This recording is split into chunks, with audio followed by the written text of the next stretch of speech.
The first time in 52 years, the Philippine football team beats Thailand football national team 2-1.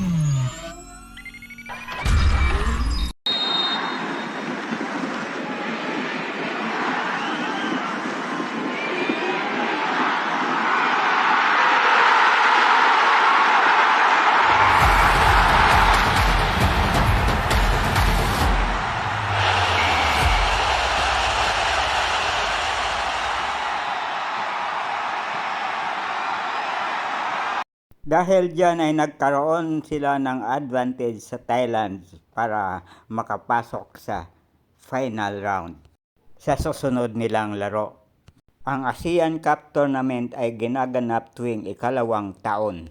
At ang Thailand ay defending champion. 7 beses na silang champion ng sunod-sunod.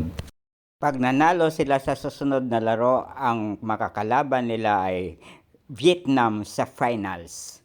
Congratulations, Philippines!